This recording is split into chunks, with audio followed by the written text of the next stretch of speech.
Hello everyone, welcome to PW only IAS और स्वागत है आपका आज की प्रीलिम बूस्टेड न्यूज़ डिस्कशन में। आज जो सबसे इंपॉर्टेंट चीज़ें आपको न्यूज़पेपर में देखने को मिलेंगी, इसकी हेडलाइन भरी हुई है बजट और उससे जुड़ी हुई चीज़ों पर, जहां पर देखा गया कि भारत गवर्नमेंट अपने फिस्कल डेफिसिट को कम करने के ऊपर कोशिश कर रही है। हमने बहुत सारा आउटले बढ़ाया है, जो टैक्स स्लैब उसमें थोड़ा सा रिविजन देखने को मिला है। हेल्थ सेक्टर, ट्रांसपोर्टेशन सेक्टर और डिफेंस के ऊपर ज़्यादा फोकस किया गया है। अब अगर हम इसके बारे में डिटेल में डिस्कस करें तो आज का पूरा प्रीलिम बूस्टर का वीडियो इसी के ऊपर हो जाएगा। इसीलिए हमारे चैनल पर स्पेसिफिकली बजट के ऊपर कई सारे वीडियोस आ चुके हैं, जहाँ आप उसको डिटेल में देख सकते हैं, समझ सकते हैं और माइक्रो तरीके से याद कर सकते हैं जो जो कंपोनेंट आपको पढ़ने हैं। यहाँ हम ओवरऑल हम और भी चीज़ों को देखते हैं, बाकी चीज़ों पर भी डिस्कस करते हैं, वरना बजट के लिए हमने separately 2 video only S extended channel पे आपके लिए आ ही चुके हैं।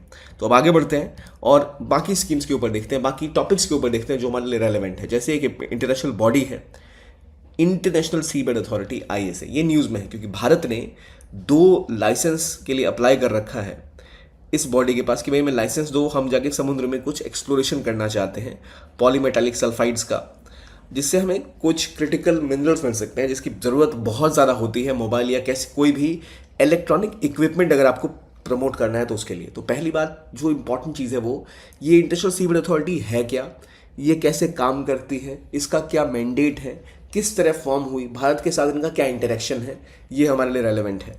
तो पहली बात, इंटरनेशनल सीबेड अथॉरिटी का काम क्या है। मान लीजिए ये भारत की बाउंड्री है, तो सीमा रेखा से 200 नॉटिकल माइल्स तक, अप टू 200 नॉटिकल माइल्स जो भी समुद्र का इलाका होता है, सी एरिया होता है, उसकी सी बेड में आप चाहे तो एक्सप्लोर कर सकते हैं मिनरल्स के लिए, किसी भी चीज़ के लिए, क्योंकि वो आता है आपके एक्सक्लूसिव इकोनॉमिक जोन में। किसी भी देश के साथ ये रूल लागू होता है। लेकिन beyond 200 nautical miles is called the area which is high seas, जो इंटरनेशनल वाटर्स होते हैं। हाई सी में अगर आपको कुछ एक्सप्लोर करना है तो आपको उसके लिए लाइसेंस लेना पड़ता है जाकर इंटरनेशनल सीबेड अथॉरिटी से, ठीक है। अब आपके मन में पहला सवाल आया होगा, भाई हमें लाइसेंस देने वाला ऐसे होता कौन है, ये फॉर्म कैसे हुआ, ये EEZ क्या होती है। तो देखिए, EEZ एक्सक्लूसिव इकोनॉमिक जोन का नियम हो चाहे ऐसे की बात हो, ये सब स्थापित हुए हैं अनक्लॉज से, United Nation convention on laws of seas, ये स्टैब्लिश हुआ और इसी के थ्रू हमारा ये फॉर्मेशन होता है। तो इसका काम क्या है, तो पहली बार इसका काम करना आईएसए का कि भाई लाइसेंसिंग प्रोवाइड करना। आईएसए ने अभी तक 31 लाइसेंसेस प्रोवाइड किए हैं, लेकिन अभी तक माइनिंग शुरू नहीं की है वहीं पर।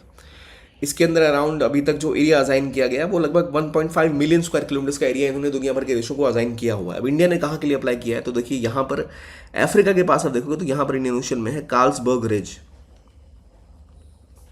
और दूसरा है क्लैरियन क्लिपर्टन जोन जो यहाँ एशिया और अमेरिकाज के कॉन्टिनेंट के ठीक बीच में पैसिफिक में है। ये है क्लैरियन क्लिपर्टन और यहाँ पर है कार्ल्सबर्ग रिज। 2 जगह के ऊपर भारत ने लाइसेंस के लिए बात कर रखी है। ऑलरेडी भारत के पास एक 75,000 किलोमीटर का एरिया है सेंट्रल इंडियन ओशन में, जहाँ पर भारत पॉलीमेटालिक नोड्यूल्स का एक्सप्लोरेशन कर सकता है। और ये किस ऑर्गेनाइजेशन के थ्रू भारत इसको हैंडल करता है, तो वो है Indian institute of ocean technology, ये इसको पर ध्यान रखती है। और ISOT का आपको पता ही है, समुद्रयान चल रहा है, यानी डीप सी जो हम एक्सप्लोरेशन है उसको बढ़ाना चाहते हैं ताकि और रिसोर्सेज का हम पता लगा पाए और स्टडी कर पाए। तो वो समुद्रयान मिशन भी है, वो भी international Indian institute of ocean technology he run कर रही है। यहाँ भी इंडियाज नेशनल इंस्टीट्यूट ऑफ जो ओशन टेक्नोलॉजी है, यहाँ इसे भी वही रन कर रही है। इंडिया का प्लान क्या है, इंडिया का प्लान है अभी कि जो क्लैरियन क्लिपर्टन का जोन है हवाई और मैक्सिको के बीच वाला, वहाँ पर भारत कोशिश ये कर रहा है कि किसी भी तरह से भारत को लाइसेंस मिल जाए, जिससे भारत वहाँ पर एक पॉलीमेटालिक नोड्यूल का, जहाँ पर बहुत सारा इलाका है, उसमें स्पेसिफिकली फोकस कर पाए फेरोमैंगनीज क्रस्ट के ऊपर। एक तो हमें पॉलीमेटालिक सल्फाइड डिपॉजिट के ऊपर काम करना है और एक हमें फेरोमैंगनीज क्रस्ट के ऊपर काम करना है। ये 2 चीज़ें हैं जहाँ पर हम पूरा फोकस करना चाह रहे हैं, जो हमारी अंडरस्टैंडिंग होनी भी चाहिए कि भारत कहाँ कहाँ पर काम कर रहा है, क्या फोकस है। तो हम अभी लाइसेंस लेना चाहते हैं क्लैरियन क्लिपर्टन जोन में, और दूसरा हमें कार्ल्सबर्ग के आसपास जो डायमेंशन है वहाँ तो कुछ प्राप्त है ही ऑलरेडी। कार्ल्सबर्ग कहाँ है, रिज अफ्रीका के पास, जो हॉर्न ऑफ अफ्रीका है इसके पैरेलल में है। और ये आपका क्लैरियन क्लिपर्टन, ये बिल्कुल ओशन के बीचों बीच है पैसिफिक में, ये रहा क्लैरियन क्लिपर्टन। यहाँ पर हमारा प्राइमरी फोकस क्या है कि हमें पॉलीमेटालिक सल्फाइड और जो यहाँ पर हमें मिलता है फेरोमैंगनीज क्रस्ट, उसके डिपॉजिट का इस्तेमाल करते हुए वहाँ से और ज़्यादा हमें जो रेयर अर्थ मेटल्स हैं वो चाहिए, ठीक है। अब बात आती है आईएसए की। आईएसए फॉर्म कैसे हुआ, तो हुआ form by your 1982 United Nation convention on the laws of seas, जिसके तहत आपका EEZ भी आया, जिसके तहत आपका आईएसए भी आया। आईएसए बनाने के लिए जो ये पूरा ये कन्वेंशन आया था उसके अंतर्गत ओशन में जो बाउंड्रीज हैं, ओशन डिस्प्यूट्स हैं, वो कैसे सेटल होंगे, किसकी कितनी बाउंड्री हुई, सब डिसीजन लिए गए थे। और कोई भी व्यक्ति, कोई भी देश अगर अनक्लॉज को ज्वाइन करता है तो ऑटोमेटिकली आईसीए का मेंबर बन जाता है। लेकिन एक देश है जो अनक्लॉज का मेंबर नहीं है, आईसीए का मेंबर नहीं है, which is USA. So USA जब मेंबर नहीं है तो एक बहुत बड़ी बात है, यूएसए इसका मेंबर नहीं है, ठीक है। और इसका हेडक्वार्टर किंगस्टन जमैका में है, ये तो हमें पता लग गया। अब मैंडेट इसका क्या है, जितने भी मिनरल से जुड़े हुए एक्टिविटीज़ हैं हाई सीज में, उनको मॉनिटर करना और जो मरीन एनवायरनमेंट है उसका प्रोटेक्शन, ये दो मेन इनके काम है, ठीक है। हाई सीज जो होते हैं ग्लोबली हमें कहते हैं किसी भी देश के साथ उसकी सीमा लगेगी 200 नॉटिकल माइल्स तक, तो वो उसका अपना एक्सक्लूसिव इकोनॉमिक जोन होगा। लेकिन दुनिया में हाई सीज यानी जिसके ऊपर किसी का कंट्रोल नहीं, वो ऑलमोस्ट 54% है। तो 54% का जो वर्ल्ड ओशन है उसका जो मैनेजमेंट है वो देखने का काम आईएसए का ही होता है। आईएसए के अंदर मुख्य रूप से 4 प्रिंसिपल ऑर्गन्स होते हैं। अगर उसको एक इस तरह समझे तो एक होती है असेंबली, असेंबली से चुन के इलेक्ट करके फाइनेंस कमेटी को इस्टेब्लिश किया जाता है जो पूरा इनका मैकेनिज्म देखती है। जो एक्सप्लोरेशन का काम है वो सारा काम देखती है एंटरप्राइज, ठीक है। एक सेक्रेटेरिएट होता है जो जितना भी इनका वर्किंग्स होती है उसका ध्यान देता है, उसके लिए एक सेक्रेटरी जनरल अनाउंस होता है। फिर यहाँ पर एक काउंसिल है जिसमें अलग अलग ग्रुप बने हुए हैं। फिर एक लीगल टेक्निकल कमीशन है और एक इकोनॉमिक प्लानिंग कमीशन है जो इन सभी चीज़ों का ध्यान रखती है कि भाई किस किस तरह की बदलाव की ज़रूरत है, लीगल चेंजेस कौन कौन से चाहिए, और इन सब का ऑपरेशन कौन देखता है, तो एंटरप्राइज देखती है, ठीक है। तो फाइनेंशियल मैनेजमेंट के लिए फाइनेंस कमेटी, ऑपरेशनल मैनेजमेंट के लिए एंटरप्राइजेज, लीगल वगैरह एस्पेक्ट पे काम करने के लिए सेक्रेटेरिएट, और एक काउंसिल जो इसके ऊपर मेजरली डिस्कशन करता है और चीज़ें आपको बताता है। तो ये इनका ऑर्गेनाइजेशन स्ट्रक्चर है, कैसे फॉर्म हुई, अनक्लॉज के साथ क्या इनका मेन रोल है, मरीन एनवायरनमेंट को प्रोटेक्ट करना, एक्सप्लोरेशन के ऊपर मॉनिटरिंग करनी, भारत ने कहाँ कहाँ रिच के लिए अप्लाई कर रखा है, किन किन एरिया के ऊपर पॉलीमेटालिक सल्फाइड, पॉलीमेटालिक नोड्यूल्स और फेरोमैंगनीज क्रस्ट के ऊपर भारत कोशिश कर रहा है काम करने की। अब जो कॉन्ट्रैक्ट दिए गए हैं 1994 के साथ स्टार्ट हो चुके हैं, 15 साल के कॉन्ट्रैक्ट ये दे चुके हैं already, polymetallic nodule, polymetallic sulphate और कोबाल्ट रिच फेरोमैंगनीज क्रस्ट के लिए। ये कहाँ पर है, हवाई और मैक्सिको के बीच में इलाका है। अभी रेगुलेशन और बना रही है कि भाई और बदलाव हम कर सकें लॉ नियम में अपने, ताकि बेहतर तरीके से फैसिलिटेट कर पाएं देशों को मैनेजमेंट बेहतर करने के लिए। भारत को क्या ज़रूरत है पॉलीमेटालिक मॉड्यूल्स, पॉलीमेटालिक सल्फाइड्स की, या फेरोमैंगनीज क्रस्ट में जो भी इक्विपमेंट मिलेंगे या जो मिनरल्स मिलेंगे उसकी, तो भारत उसका इस्तेमाल करेगा अपने एनर्जी ट्रांजिशन के लिए। हम अभी मुख्य रूप से डिपेंडेंट किसके ऊपर है, हम डिपेंडेंट हैं थर्मल पावर के ऊपर। हम वहाँ से क्लीन एनर्जी के ऊपर जो ट्रांजिशन कर रहे हैं उसके लिए जो हमें इक्विपमेंट बनाने, सोलर पैनल्स हो गए, उसके लिए बहुत ज़रूरी होती है चीज़ें, इलेक्ट्रॉनिक इक्विपमेंट्स के लिए बहुत ज़्यादा ज़रूरी होती हैं। तो जो 3 चीज़ें हैं, पहली बात पॉलीमेटालिक नोड्यूल कहाँ मिलते हैं, तो ये मिलते हैं आपको क्लैरियन क्लिपर्टन फ्रैक्चर जोन में, सेंट्रल इंडियन ओशन बेसिन में और वेस्टर्न पैसिफिक में। पॉलीमेटालिक सल्फाइड के कॉन्ट्रैक्ट आपको सेंट्रल इंडियन रिज में, साउथ वेस्ट रिज में, मिड अटलांटिक रिज में मिलते हैं। और कोबाल्ट रिच फेरोमैंगनीज क्रस्ट ये वेस्टर्न पैसिफिक ओशन में मिलते हैं। एक मैप हमने पहले लगा रखा है जिससे आप डिटेल में देख सकते हैं कहाँ कहाँ कौन सा इलाका है। तो कोबाल्ट फेरोमैंगनीज जो क्रस्ट है वो आपको इस रीजन में दिखेंगे, अमेरिकाज के बिल्कुल पैरेलली। यहाँ थोड़े से इधर नॉर्थ वेस्ट पैसिफिक में भी दिखते हैं, ठीक है। पॉलीमेटालिक नोड्यूल आपको यहाँ दिखते हैं अक्रॉस रेड सी और अफ्रीका के आसपास ये पूरा रिज है यहाँ पर। जबकि पॉलीमेटालिक नोड्यूल्स जो है वो आपको ये डार्क ब्लू में दिखेंगे, ये आपको इस रीजन में दिखते हैं, ठीक है। ये हो गई इस पूरी कहानी की भाई क्या चीज़ें हैं, किस किस तरह ये ऑर्गेनाइजेशन फॉर्म हुई, क्या इसका काम है। अब आते हैं अगले टॉपिक के ऊपर कि भाई लाइबेरिया की राजधानी बदलने के ऊपर बात हो रही है। लाइबेरिया एक ऐसा देश है जो अफ्रीका के वेस्टर्न कोस्ट पे स्थित है। वह अफ्रीका का जो आप मैप देखते हो उसके वेस्टर्न कोस्ट पे यहाँ बिल्कुल लाइबेरिया। अब इसकी राजधानी है मोनरोविया। बात ये चल रही है मोनरोविया का जो कैपिटल है इनका, मोनरोविया को चेंज किया जा सके। कई सारे उनके जो सांसद है वो कह रहे हैं, सेनेटर्स उसको बदलने की बात कर रहे हैं।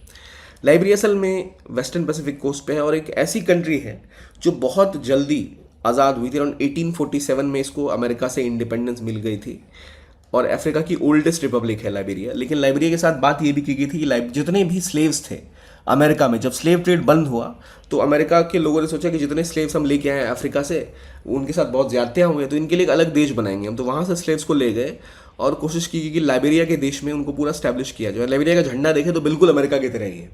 तो वहाँ पर लोगों को जाके सेटल करने की कोशिश की गई, लेकिन असल में वो जो उनका प्लान था वैसा सफल हो नहीं पाया क्योंकि कई लोगों के अभी भी इंटरेस्ट वहाँ लगे हुए थे और वहाँ पर फिर स्लेव ट्रेड खुद स्टार्ट हो गया लाइबेरिया में उस देश के बनने के बाद भी। तो लाइबेरिया इसलिए हमेशा याद किया जाता है कि जो सिर्फ इंटेंशन अच्छे उससे कुछ नहीं होता, आपको उसका एग्जीक्यूशन भी अच्छे से करना होता है। अमेरिका से बहुत पहले 1947 में इनको आज़ादी मिली और अभी इनकी पूरी की पूरी इकॉनमी मोस्टली एग्रीकल्चर के ऊपर रिलाई करती है। इकॉनमी डेवलप नहीं हो पाई, रिसोर्सेज भी इतने सारे इनके पास नहीं है जितने कुछ देशों के पास हैं। जो थे वहाँ पर खनन और माइनिंग और उसके ऊपर युद्ध पहले छिड़ चुके हैं। तो वहाँ अब बदलने की बात हो रही है। इनकी कैपिटल क्या कैपिटल है? मोनरोविया। इसको बदल के कुछ और करने की कोशिश ये करने वाले हैं। अगर हम इसके आसपास के एरियाज़ को देखें तो एक तरफ सीरा लियोने है, फिर कोटे दिवोरे है। ये दो तरफ से ही इसकी बाउंड्रीज आपको दिखती है। फिर एक गिनी के साथ इसकी बाउंड्री शेयर होती है। ये 3 देश इसको घेरे हुए हैं। एक तरफ इसके अटलांटिक ओशन है। तो ये इसकी बाउंड्री हो गई और इसका रेलेवेंस मैंने आपको बता दिया। याद कैसे रखना है, जो स्लेव्स है उसको रीसेटल करने के लिए ले गए थे कहाँ? अमेरिका के स्लेव्स को बोला कि इनके लिए एक अलग देश अफ्रीका में बना देते हैं, ये वहाँ रहेंगे। जबकि अफ्रीका के से जो स्लेव्स अमेरिका में लाए गए थे काम करवाने के लिए, प्लांटेशन के लिए, वो पूरे अफ्रीका के अलग अलग रीजन से लाए गए थे। अब अमेरिकन को लगता था जैसे हमारा देश वैसे दुनिया के सब देश सब होमोजेनस है, लेकिन वो अलग अलग ट्राइब्स के अलग अलग तरह के लोग थे। उनको सिर्फ रंग एक दिखता था, तो वो सबको जाके यहाँ सेटल करने की कोशिश कर रहे थे और पूरी तरह उनका प्लान और विजन जो था वो कोलैप्स कर गया। लेकिन लाइबेरिया जाके कम से कम कागज़ों में और अपने आप को रिपब्लिक स्टैब्लिश कर दिया इसने 1847 में।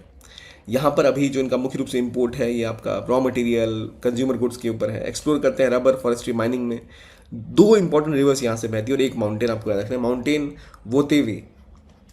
वोतेवी यहाँ पर एक इंपॉर्टेंट माउंटेन है, प्लस मानो मोरो रिवर्स और कवालिया, मानो मोरो कवालिया, ठीक है, ये इनकी रिवर्स है।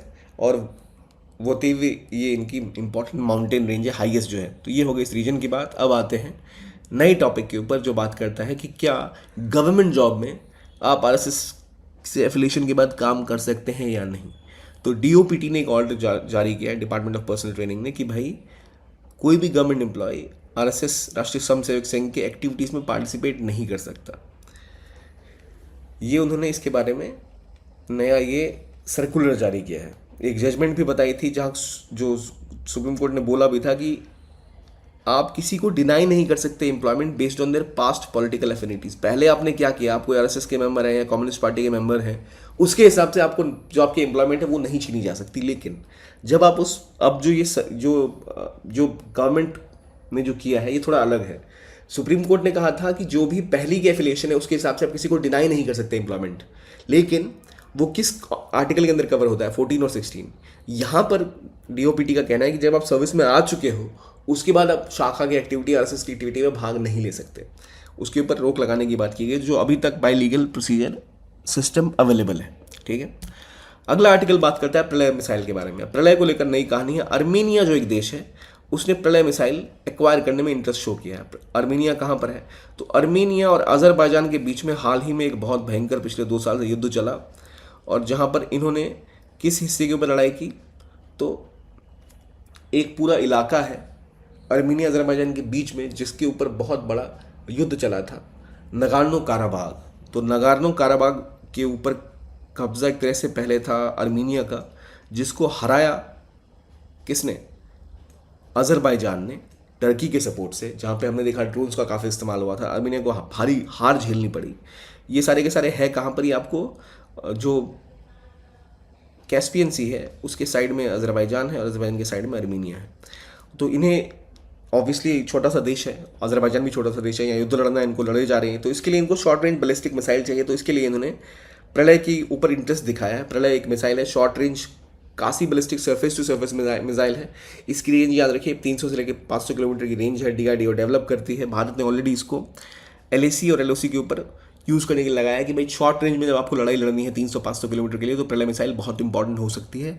किस देश ने डिमांड की? अर्मेनिया ने। कहाँ यूज़ होगा? ऑब्वियसली नगार्नो काराबाग कॉन्फ्लिक्ट हुआ है इनके बीच में, इनके और अजरबैजान के बीच में, जहाँ ये यूज़ हो सकता है। जो ऑलरेडी प्रलय मिसाइल है ये एटमॉस्फेरिक फ्लाइट लेती है और एक फ्लैट ट्रेजेक्ट्री में जाती है। आप इसको नॉर्मली किसी भी प्रोजेक्टर से फायर कर सकते हो और वो जाकर गिर जाती है। इसमें एक digital scene matching area correlation radio frequency का इस्तेमाल करती है और भारत से ही द्वारा डेवलप की गई फ्यूज सिलिका रडार डोम से इक्विप है। तो काफ़ी ज़्यादा प्रिसाइज तो नहीं है। देखिए 2 तरह की मिसाइल होती है, एक होती है बैलिस्टिक जो इस तरह से जाके ट्रेजेक्ट्री गिर जाती है, और एक होती है गाइडेड मिसाइल्स जिन्हें हम कहते हैं क्रूज मिसाइल्स, जैसे ब्रह्मोस है। तो ये गाइडेड मिसाइल नहीं है, BrahMos is a guided cruise missile. This is like अ कासी बैलिस्टिक मिसाइल जो एटमॉस्फेयर में रहती है, एटमॉस्फेयर के बाहर नहीं जाती, इसलिए इसको कासी बैलिस्टिक कहते हैं। आमतौर पर बैलिस्टिक मिसाइल जो है वो बाहर जाते हैं। सिर्फ अग्नि की बात करें तो वो भारत के जो धरती का एटमॉस्फेयर से बाहर निकल के फिर दोबारा आके गिरती है अपने सोर्सेज के ऊपर, ये विद इन एटमॉस्फेयर रहती है। और शॉर्ट रेंज की मिसाइल है प्रलय, तो ये हमने जाना इसके बारे में। अगला और तो जो टॉपिक है वो है ओलंपिक ऑर्डर। अभिनव बिंद्रा को ओलंपिक ऑर्डर का अवार्ड दिया गया by International Olympic Committee. Abhinav Bindra Olympic gold medallist हैं और आईओसी का अभी तक का हाईएस्ट अवार्ड है ये। किसी भी इंडिविजुअल को जिसने ओलंपिक के आइडिया को बहुत ज़रा पुश किया है, स्पोर्टिंग वर्ल्ड में बहुत ज़रा अचीव किया है, जो मेरिटोरियस हैं, उसलिए उनको दिया गया है। शूटिंग में already Abhinav Bindra gold medallist रहे हैं भारत के, तो एक बहुत बड़ी बात है, एक उनकी पर्सनल अचीवमेंट भी। और प्लस इंडिया के जो ओलंपिक मैनेजमेंट है वो काफ़ी सालों से यही, कुछ सालों से यही दिख रहे हैं रिसेंटली, तो इसलिए एक सम्मान जिसके बिल्कुल ये हकदार है। नॉमिनेशन जो है वो ओलंपिक ऑर्डर काउंसिल डिसाइड करती है, जो एग्जीक्यूटिव बोर्ड है उनका, उनके द्वारा।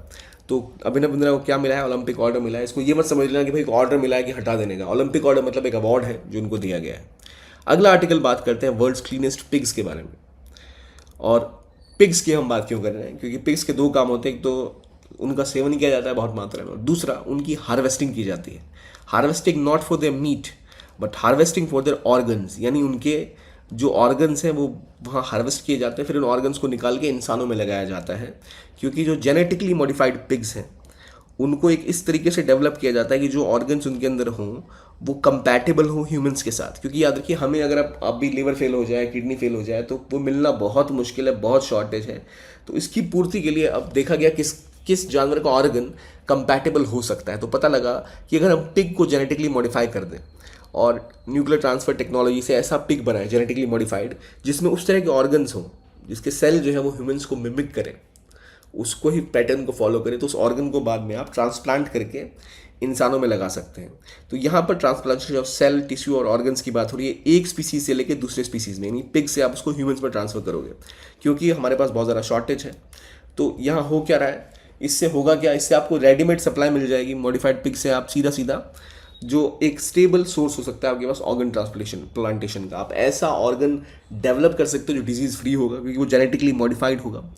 और जो अभी ये कोशिश है, जो ट्रांसप्लांटेशन है from one species to another, it is called as xeno transplantation. एक स्पीशीज से आप दूसरे स्पीशीज में जब ट्रांसप्लांट कर रहे हैं उसे हम कहते हैं जेनो ट्रांसप्लांटेशन।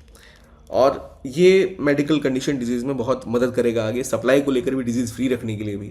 लेकिन समस्या ये है कि हो ये सकता है कि जब आप बाहर का ब्लड देते हैं किसी इंडिविजुअल को या कोई ऑर्गन लाते हैं, तो पहले आपकी बॉडी को आइडेंटिफाई करना पड़ता है कि आपका ही ऑर्गन है, वरना वो उसको रिजेक्ट कर देते हैं। तो इसलिए एक हाई ऑर्गन रिजेक्शन रेट का खतरा है इसके साथ। और ख़तरा है कि एनिमल ऑर्गन अगर आप लगा रहे हो तो उससे आपकी बॉडी में इन्फेक्शन भी हो सकता है। लेकिन क्योंकि ये जेनेटिकली मॉडिफाइड पिग्स हैं, तो इनमें हम इसके ऊपर रिसर्च करके इसको कम करने की कोशिश भी कर सकते हैं।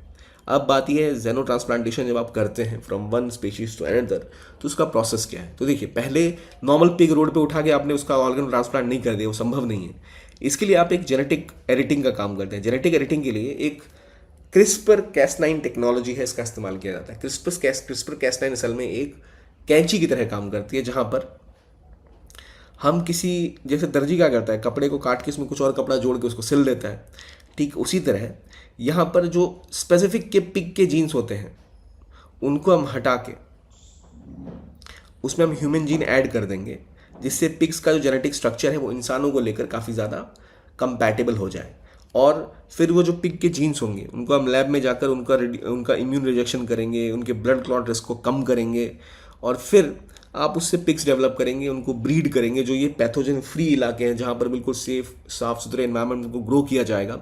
और जब वो पिग्स डेवलप होंगे, उन्हें से साफ़ सुथरे अच्छे जेनेटिकली मॉडिफाइड पिग्स, फिर उनके ऑर्गन्स को आप शिफ्ट कर सकते हैं। उनको बायोसिक्योर फैसिलिटी में रखा जाएगा, जहाँ filter air, disinfected food, sterilise environment में इस्तेमाल किया जाएगा। इससे पहले जेनेटिकली मॉडिफाइड डॉली क्लोन किया था हमने, शीप का नाम था, भेड़, उसको हमने क्लोन किया था। तो अब ये दूसरा क्लोनिंग हो रही है किसकी? तो पिग्स की।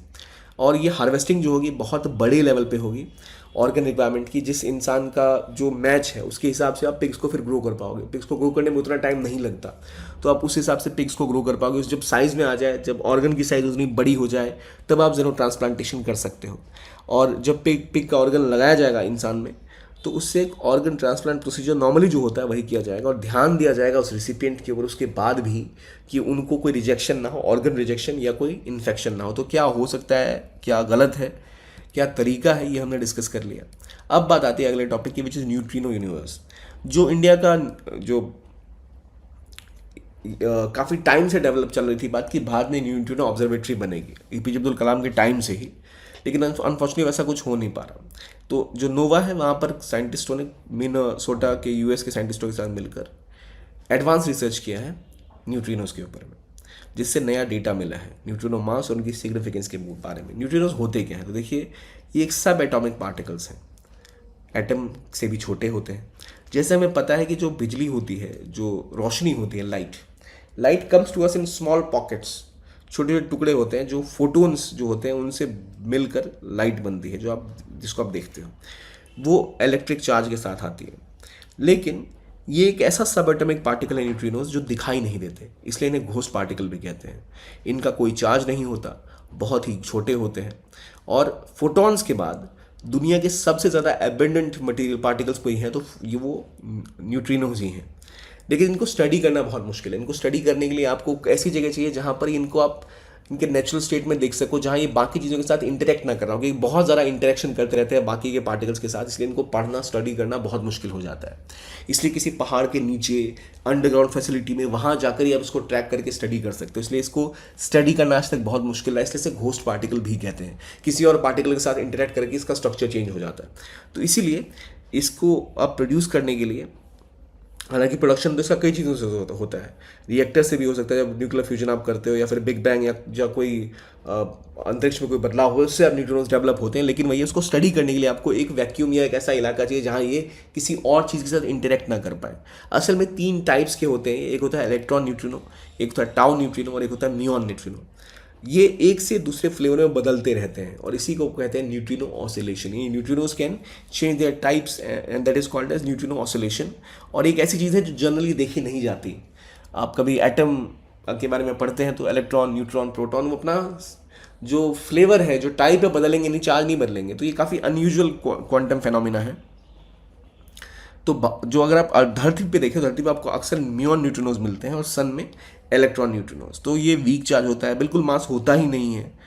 तो जब वो इंटरेक्ट करते हैं तभी देखे जाते हैं। इसलिए उसको ट्रैक करने के लिए, आपको स्टडी करने के लिए स्पेशल डिटेक्टर्स बनाने पड़ते हैं जो ज़मीन के बहुत नीचे पहाड़ों की गहराइयों में होते हैं, जहाँ उनको बेहतर स्टडी कर पाए, जिससे आप इंटरेक्शन को स्टडी कर पाए, डिटेक्ट कर पाए। तो नोवा की हमने बात की है, नूमी ऑफ एक्सिस वाया पेरियंस, ये मिनेसोटा यूनाइटेड स्टेट्स में है। ये एक न्यूट्रिनो की बीम क्रिएट करता है जिससे हम उसको फिर स्टडी करते हैं। ये मैनेज कौन कर रहा है, तो Fermi national accelerator laboratory, Fermi lab कहते हैं, काफ़ी प्रचलित है Fermi lab. Department of energy national laboratory जो है यूएस की, वहाँ पर खासतौर पर हाई एनर्जी पार्टिकल्स जो फिजिक्स के होते हैं उनके ऊपर काम करने के ऊपर ये ध्यान देते हैं। तो फर्मी लैब के ऊपर काम हो रहा है किस चीज़ के ऊपर, न्यूट्रिनोज के ऊपर। क्या होते हैं न्यूट्रिनोज? मासलेस बॉडी जो पार्टिकल्स होते हैं, घोस्ट पार्टिकल कहते हैं, बहुत ज़्यादा इंटरेक्ट करते हैं, second most abundant after photon, but इनको स्टडी करना बहुत मुश्किल due to their incessant interactions. ठीक है, भारत में ऑब्जर्वेटरी बनने वाली थी, उसका हाल बहुत बुरा है अभी तक। तो ये है कहानी न्यूट्रॉन्स की। अब जो गोल्स क्या है भाई, जो हमने नोवा की बात की, नोवा यानी न्यूमी ऑफ एक्सिस अपीयरेंस, ये डिटरमाइन करती है कि भाई रोल क्या होगा न्यूट्रिनोज का, क्या न्यूट्रिनो का मास है, क्या मैकेनिज्म है उनका। इससे क्वांटम फिजिक्स के नए सवाल खुल जाएंगे कि वो खुद से अपना फॉर्म चेंज करती है। न्यूट्रॉन्स के वैराइटीज़ के बारे में पता लगा, हमें पता लगा कि 2 लाइटर न्यूट्रिनोज होते हैं और एक हैवियर न्यूट्रिनो भी होता है। तो ये तो अभी क्या रिसेंट फाइंडिंग है, उतनी रेलेवेंट हमारे लिए नहीं। न्यूट्रिनोज क्या होते हैं ये जानना आपके लिए इंपॉर्टेंट है। कुछ क्वेश्चन ऐसा आ सकता है, सेकंड मोस्ट एबेंडेंट है, इसलिए जो रिसर्च फाइंडिंग है उसको तो अभी पब्लिश होना है, बहुत बदलाव होने, इसलिए ये हमारे लिए उतना इंपॉर्टेंट नहीं रह जाता। जो इसके ऊपर एक्सपेरिमेंट हो रहे हैं, एक है super K3 in Japan, Sudbury neutrino observatory Canada में है, यूएस में मिनी बून और माइक्रो बून है, फ्रांस में double Chooz, Jiangmen neutrino observatory in China, JUNO, OPERA Switzerland में, IceCube is in Antarctica. India में बात चल रही थी पर बन नहीं पाया, जो बनना था तमिलनाडु में बॉडी वेस्टर्स के पास, जो DAE है वो उसके ऊपर काम कर रहा था, लेकिन पॉलिटिकल प्रेशर्स की वजह से ये काम पूरा हो नहीं पाया। तो ये बात हो गई इसके ऊपर। अब देखते हैं कुछ questions. Polymetallic sulphide neutrinos mainly of manganese, iron, silicates and hydroxide, सही गलत है। Liberia as a landlocked country, true और फॉल्स? ऑब्वियसली फॉल्स है। क्यों फॉल्स है? हमें याद है गिनी, ठीक है, एक तरफ गिनी है, इसके 2 और नेबरिंग कंट्रीज कौन थे? बिसी गिनाओ, गिनी, और क्या जाम्बिया इसके पास में था, गाम्बिया इसके पास में था। कौन सी कंट्रीज के पास में थी मुझे बताइए। Pralay is a short range quasi ballistic surface to air missile is wrong. Why? It is a surface to surface missile. कैसे मिसाइल है ये? It's a surface to surface missile. जो सरफेस टू एयर क्या करती है, सरफेस से air पे मारती है, कोई प्लेन उड़ रहा है तो, लेकिन ये सरफेस टू सरफेस है, दोबारा ज़मीन पे हमला करेगी। NOvA is a creates a beam of neutrinos, ये हमें पता है कि हाँ बिल्कुल करता है। आई सी बेड जो है वो आई एस है। इसका हेडक्वार्टर पेरिस में है? नहीं। इसका हेडक्वार्टर्स कहाँ है बताइए। कोई कैरेबियन कंट्री है, जमैका, वहाँ इसका हेडक्वार्टर्स है। ठीक है, तो ये हो गया आज की डिस्कशन। आई होप आपको अच्छा लगा, और देखने के लिए बहुत बहुत धन्यवाद। Keep on watching PW only IAS and have a nice day.